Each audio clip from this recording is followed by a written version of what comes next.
Welcome to Keepin the Comic. I'm GoofyRhexxi. Today we'll be taking a look at the 2017 movie Logan and going through all the Easter eggs and hidden details that you might have missed. This is a part of our Deadpool and Wolverine movie prep series where we have already covered Deadpool 1 and Deadpool 2 on the channel. So go check those out after this video. So get your adamantium claws ready and don't let Professor X mess with your brain on the way in. Now, first off, I think it's important that we talk about the overarching plot of Logan. The movie takes place in the distant future, specifically in the year 2029.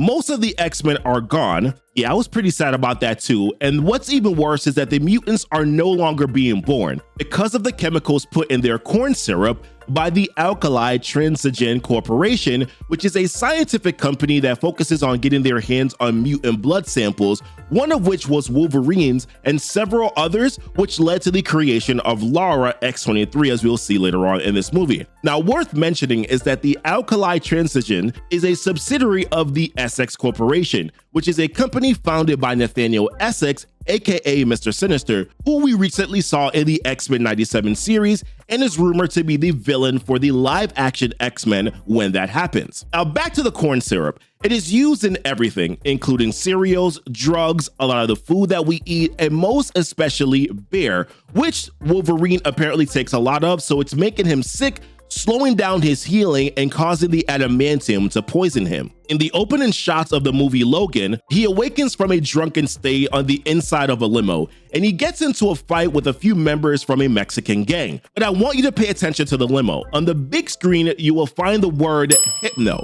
Now, Hypno is the name of the energy drink that contains the corn syrup mix that's making the world produce fewer mutants. Also, the license plate on the limo reads a WER 112, which is a reference to Wolverine 112, which is a comic with similar themes to this movie. Now, the movie takes inspiration from a bunch of other comics as well, most notably the Old Man Logan series, the Lara series, In a Sense Lost, and the 2014 series The Death of Wolverine. Wolverine also has trouble bringing out his claws, which we know Deadpool referenced in the Deadpool and Wolverine trailer, and oh, whiskey dick of the claws. It's quite common in Wolverines over 40. Which is a callback to the Old Man Logan movie where he was only able to bring out his claws halfway, and one of them he actually had to force out, which of course is also a reference to the Old Man Logan comics after Wolverine or Logan had massacred all of his X-Men friends after being tricked by Mysterio. Logan refused to bring out his claws for about 50 years,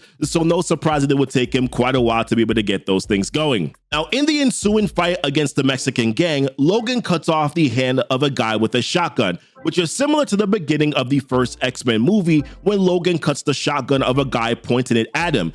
I guess this time he went for the arm. And this is just the very first of many references to the older X-Men movies from the past. Then we see Wolverine at a hotel. The camera zooms into Wolverine's hands and we can see pus where his claws usually come out. He also forces the bullets to come out of his body. Unlike in the older movies, the bullets actually just go out on their own. No stress, no issue, but here it seems like Logan has to really focus to heal, which I thought was strange to see. We see Logan polishing up a pair of boots in the hotel, and what do you know, the boots that Logan is wearing are called Wolverine 1,000-mile boots. These are actual boots in real life, created by the company called Wolverine, which was created by G.A. Cross, just in case you were wondering, but I thought it was a really funny detail. Now, in truth, even the clothes Logan wears, i.e. that suit and that tie, look a lot similar to the clothes that he wore in the Death of Wolverine comics. So I guess that should have been enough foreshadowing to tell us that this movie might take a really grim turn. We also see Logan working as a chauffeur,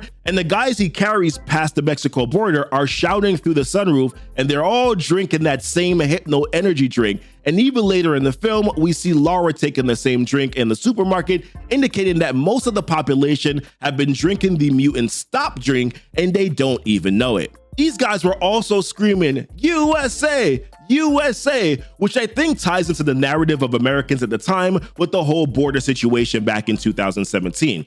Now, later in the movie, Logan tells Charles that he's working as a chauffeur so he can buy a boat called the Sun Eater. Also, in that crossing the border scene, We see a newspaper with a picture of the Sun Eater boat that Logan is trying to get with Charles. Logan also goes to Greenwood Cemetery, where he is the driver for a woman attending a funeral. Now, Greenwood Cemetery is a prominent cemetery in the Marvel Comics. We even see the name Rogers in one of the gravestones, which is a reference to Captain America Steve Rogers, who was buried in the Greenwood Cemetery after his death in the Ultimate Marvel Comics universe. One thing that's not hard to miss is that throughout the entire movie, we see Logan walking with a limp.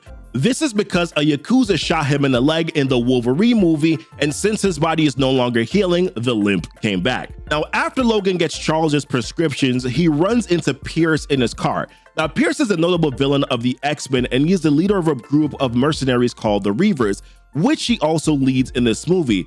What I love most was the fact that most of the Reavers actually have robotic augmentations, which is something that the Reavers from the comics had as well.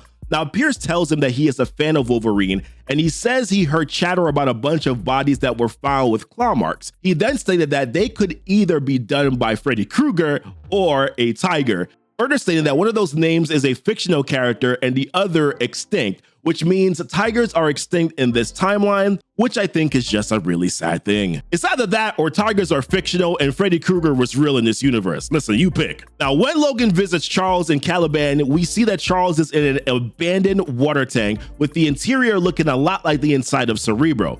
A fun fact, this was an actual water tank in an abandoned yard that the crew found.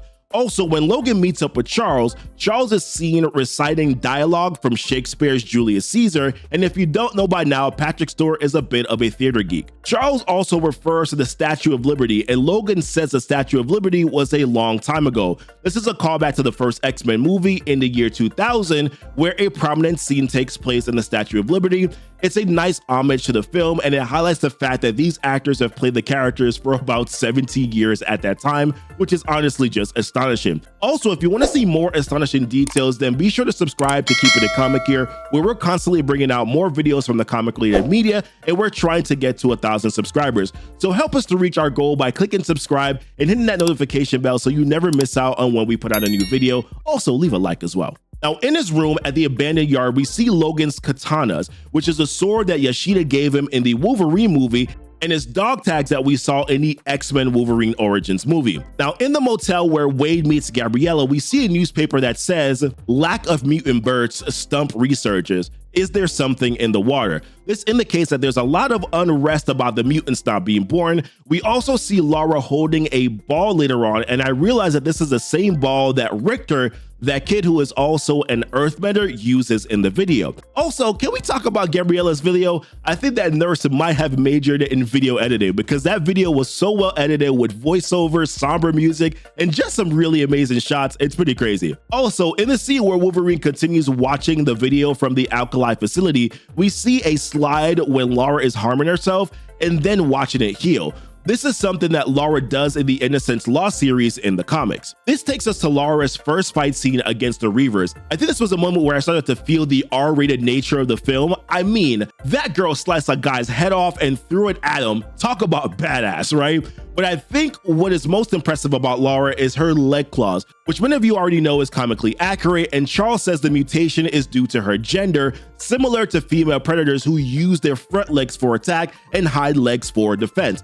And sure enough, every time we see Laura using her legs, it's usually for defense. Now, after the whole fight with the Reavers, Logan and the team head to Oklahoma. This was originally supposed to be Las Vegas, Nevada, but the director, James Mangold, who wanted the movie to be a road trip movie, wanted the journey to follow a straight path, and going to Las Vegas wouldn't have allowed that. Funny enough, the scene wasn't shot in Oklahoma, but in a hotel casino in New Orleans. In the movie, when the team visits a casino, it will surprise you to know that Laura's actor didn't go into the casino. This is due to New Orleans state laws, which prevents minors from entering such an establishment, so the scenes involving Laura were shot using a green screen for Laura because she was underage.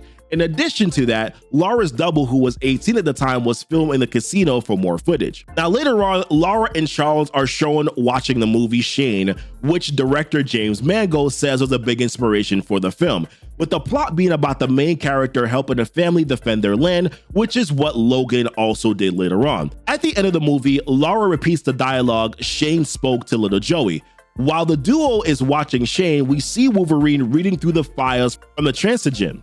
And then we see him look through a file with a picture of this little kid named Bobby. And if you look closely, it says that Bobby's source DNA was from Christopher Bradley, also known as Bolt, which is the electricity and the technology inclined mutant we saw in the X-Men Origins, hence why Bobby has electrical abilities. Now, in Laura's file, we see the name James Howlett, which was Wolverine's alter ego, confirming that he is really her father. But more than that, James Howlett is Logan's original name. That is a name that he had as a kid before he and Victor joined up with the military. The scene where Professor X's brain attacks everyone is probably my favorite for a number of reasons.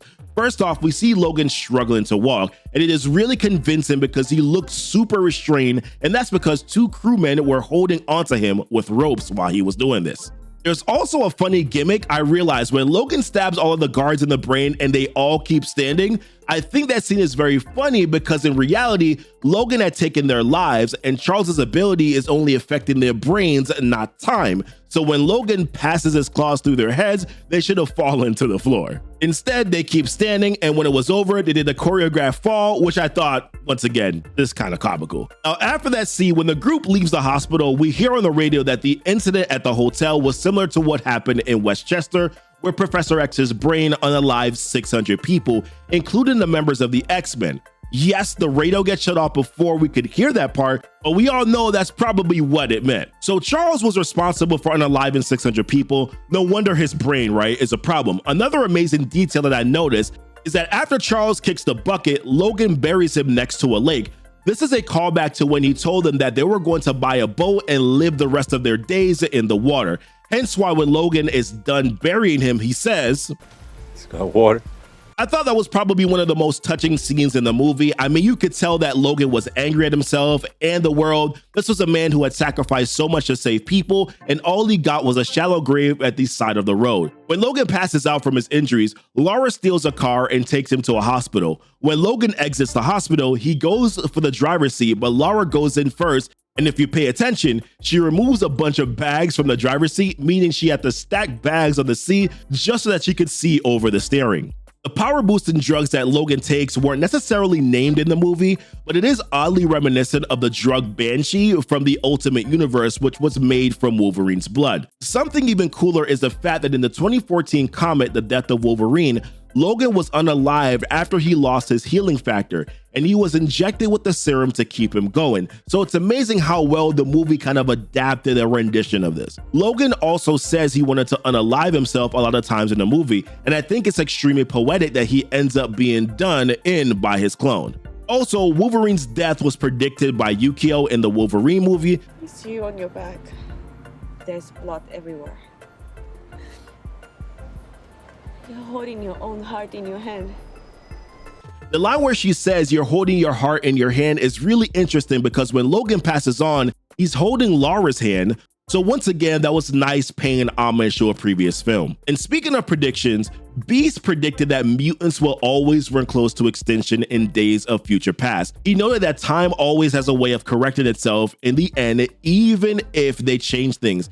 And damn that beautiful blue genius, he was actually right, because in Logan, mutants are almost gone, but at least it's not due to the Sentinel program. This time, it's because of corn syrup, which is kind of anticlimactic when you think about it. Now, in Logan's funeral scene, we see Bobby holding an action figure of Wolverine in its comic accurate costume. And back in the day, that was as close as we ever got to see a Wolverine putting on those yellow tights until today. Thank you, Deadpool. The movie closes off with Laura turning the cross into an X, detailing the fall of the last X-Men. And that might just be the perfect close to such an amazing film. Now, rewatching Logan again made me understand why a lot of people refer to it as the best X-Men movie to come out of the Fox X-Men franchise. Logan does feel a lot like those old Western movies with those crazy gunslingers who get pulled into one last adventure and then they go out in a blaze of glory. The movie doesn't bother trying to show us flashbacks. It's not a movie that deals with the fate of the world or grand and complex stakes. It's a grounded film about a guy laying down his life for people who he barely knows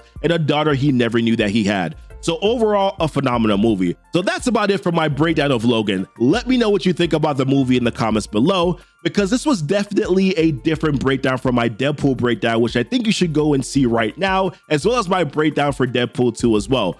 Huge props and thanks for sticking to the end of this video. And as always, thank you so much for kicking it with Keepin' It Comic. Bye.